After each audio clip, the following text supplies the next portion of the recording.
बिस्मिल्लाहिर्रहमानिर्रहीम। English with Arshad के नाज़रीन, अस्सलाम वालेकुम। डियर व्यूअर्स, कैसे हैं आप?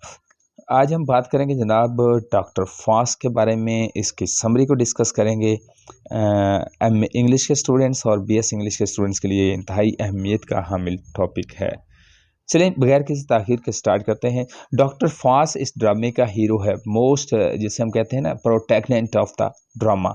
जर्मनी में गरीब घराने में पैदा होता है और जब ड्रामे का आगाज़ होता है, कोरस के ज़रिए शुरू में हमें बता दिया जाता है कि डॉक्टर फॉस जो कि विटनबर्ग से अपनी तालीम हासिल करता है और थियोलॉजी में डॉक्टरेट की डिग्री भी हासिल करता है, जल्द ही दूसरे तमाम मजहबी स्कॉलर्स को अपनी जहानियत और काबिलियत के बलबूते पर पीछे छोड़ देता है और यही चीज़ उसके लिए गुरूर और तकब्बर का बायस बन जाती है और उसे मज़ीद इल्म हासिल करने के लिए उत्साह देती है।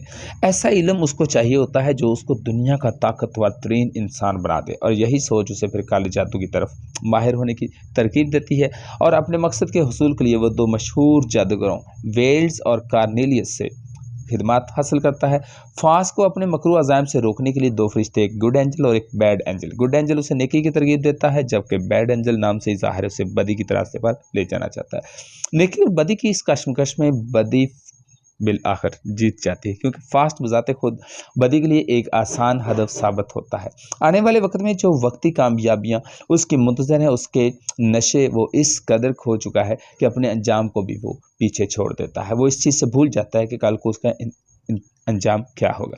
इसी असना में फॉस के दो स्कॉलर्स दोस्त उसके घर पहुंचते हैं, जहां उसका नौकर वैगनर उन पर ये इंकशाफ करता है कि फॉस वेल्स और कार्नेलियस के साथ मुलाकात में मसरूफ़ है और काला इल्म सीखने के लिए अपना प्लान कर रहा है। ये खबर सुनकर उसके दोस्त बड़े अफसरदा होते हैं और वापस चले जाते हैं और यूनिवर्सिटी के रेक्टर के इल्म में ये बात लाने का फैसला करते हैं। लेकिन इस ड्रामे में जो इसके बाद मंजर दिखाया गया है वो इंतहाई ज़्यादा चौंका देने वाला है, क्योंकि फॉस बिल आखिर तन्हा लेकिन अंधेरे में जंगल में पहुंच चुका है, जहां वो पहली मर्तबा अपने काले इल्म का तजर्बा करेगा। डॉक्टर फॉस जंगल में कुछ ज़मीन पर आड़ी तिरछी लकीरें खींचकर मेफिस्टोफेल्स जो कि उससे जहन्नम में लूसीफर का नाइब भी है खिदमत अंजाम दे रहा है, ज़मीन पर उसको दोबारा आने की दावत देता है। और जो मेफिस्टोफेल्स है, इसका चेहरा इस कदर खौफनाक है, फॉस उससे कोई दूसरा बेहतर रूप धार कर दोबारा आने का कहता है।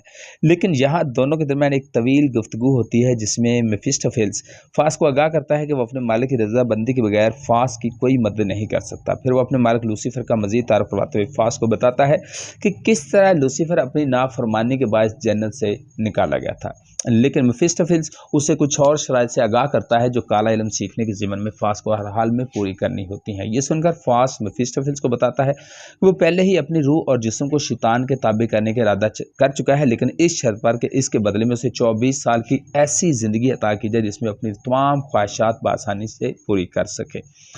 मेफिस्टोफेल्स पैगाम लेकर अपने आका लूसीफर की खिदमत में हाजिर होता है। यहाँ पर आपको ये बता दी, लूसीफर जो जिस्तानों का सबसे बड़ा सरबराह है काले जादू की निस्बत से, उसकी खिदमत में जाता है, फॉस से इजाज़त तलब करता है और एक बार फिर डॉक्टर फॉस अपने मकरू मकासद की तकमील का सोच कर दिल ही दिल में बड़ा खुश होता है। लेकिन वक्त गुजरता गया। एक दिन आधी रात आ पहुंचती है और फास्ट अपने आप से हम कलाम है।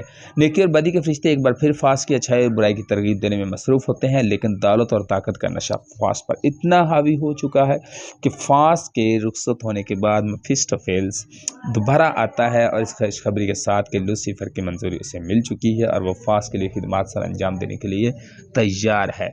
अब जो लूसीफर नाइब है मेफिस्टोफेल्स का, वो इसका नाइब बन जाता है डॉक्टर फॉस का, और जो मुआहदा फॉस के खून से लिखा जाता है कि वो फॉस के लिए खिदमत अंजाम देगा। इसकी तौसी इसमें एक काबिल ज़िक्र शिक ये भी होती है कि 24 साल बाद लूसीफर को पूरा हक हासिल होगा वो फॉस की रूह को कब्ज़ करके जहन्नम में ले जा सके। देख लें किस तरह का मुआहदा हुआ है। मुआहदा तहरीर में लाने के बाद फॉस जहन्नम के मुतल्लिक़ कुछ सवालात करता है और फिर अपनी इस ख्वाहिश का इज़हार करता है कि वो शादी करना चाहता है। फॉस की ये ख्वाहिश रद्द कर दी जाती है और मेफिस्टोफेल्स उससे कुछ किताबें देता है जो कि काले इल्म में महारत हासिल करने के लिए बहुत ज़्यादा ज़रूरी होती है। लेकिन फॉस एक बार फिर अंदरूनी कश्मकश का शिकार है। नेकी और बदी के फरिश्ते अब फिर उसे एक बार उकसाते हैं अपनी अपनी तरफ। नेकी का फरिश्ता उसे नेकी की तरफ और बुराई का फरिश्ता उसे बुराई की तरफ तरगीब दे रहा है। बदी का फरिश्ता उससे बावर कराता है कि अब वो एक रूह और उसका पछताना ला हासिल है। मेफिस्टोफेल्स एक बार फिर फास के साथ मौजूद है, लेकिन फास की खुदा और जन्नत के मुतल्लिक़ सवालात उसे परेशान कर देते हैं। अपने सवालों का तसल्लीबख्श जवाब ना मिलने पर फास तैश में आता है, मुआहदा तोड़ने और खुदा से माफ़ी मांगने का सोचता है, लेकिन बदी का फरिश्ता उससे इस भयानक अंजाम से डराता है। इसी असना में मेफिस्टोफेल्स अपने आका यानी कि लूसीफर के साथ हाज़िर होता है। फास की ये पहली बाज़ाब्ता मुलाकात है, जहाँ लूसीफर पूरे वसूख के साथ फास को बताता है कि अब खुदा और ईसा भी फास को नहीं बचा पाएंगे, क्योंकि अब लूसीफर ही उसके जिस्म और रूह का मालिक है। फास हालात की नज़ाकत को देखते हुए अपना ख्याल बदलने पर मजबूर हो जाता है, जिस पर लूसीफर खुश होकर उसे 7 डेडली सिंस यानी कि कबीरा गुनाहों का तमाशा करने और काले इल्म पर एक किताब मुहैया करने का कहता है। कालम सीखने और मुआहदे की पासदारी के नतीजे में फास की ज़िंदगी में जो तब्दीलियाँ रूनुमा आती हैं, वो तमाम ख्वाहिशात जो एक अरसे से उसके दिल दिमाग में पल रही थी, वो तमाम की तमाम जिस तरह पूरी होती हैं। कोर्स के ज़रिए इन तमाम बातों को पता चलता है। डॉक्टर फास्ट 8 दिन के सफ़र के बाद जब वापस अपने घर में पहुंचता है और इस सफ़र में वो उन तमाम जगहों पर जाता है जो ज़मीन व आसमान की तमाम गहराइयों और वसअतों का मुशाहदा करता है, जिनका एक आदमी ज़िंदगी में सिर्फ ख्वाब ही देख सकता है। हर वो चीज़ फास की दस्तरस में, फास की पहुंच में आ चुकी है, जिसके हसूल की खातिर उसने अपनी जान की भी परवाह नहीं की और इस घिनौने मुआहदे का हिस्सा बन गया था। बिलाखिर तबाही और ज़िल्लत आमेज़ मौत के सिवा और कुछ भी नहीं। फ़िलहाल हकीकत से नज़रें चुराते हुए फास मेफिस्टोफेल्स के साथ सल्तनत रूम के सफ़र पर रवाना होता है, जहाँ पर कुछ और कामयाबियाँ उसकी मुंतज़िर होती हैं। रूम के सफ़र में जहाँ वो यूरोप के साथ मुलाकात करता है, कुछ अजायबात भी फास को निगाह से गुजरते हैं। गर्ज़ फास अपने सफ़र का भरपूर मज़ा लेता है। Fully enjoyed his this trip toward the Europe. फास की इस तवील गैर हाजिरी के नतीजे में उसके दोस्त, अहबाब और रिश्तेदार अपनी परेशानी का इजहार करते हैं, लेकिन फास की वापसी के साथ उनकी परेशानी का खात्मा हो जाता है। वो सब फास का भरपूर इस्तकबाल करते हैं, लेकिन दुनिया की तमाम दौलत और ताकत फास के कदमों में ढेर हो चुकी है। उस काले इल्म की बदौलत, काले जादू की बदौलत अब वो एक कामयाब इंसान है, एक मुकम्मल कामयाब इंसान, जिसकी ज़िंदगी का हर पल उससे लुत्फ़ अंदोज़ होने में मदद कर रहा है। लेकिन फास अपने अंजाम से बेखबर है। मेफिस्टोफेल्स की हमराही में रोम के सफ़र का भरपूर मज़ा लेता है।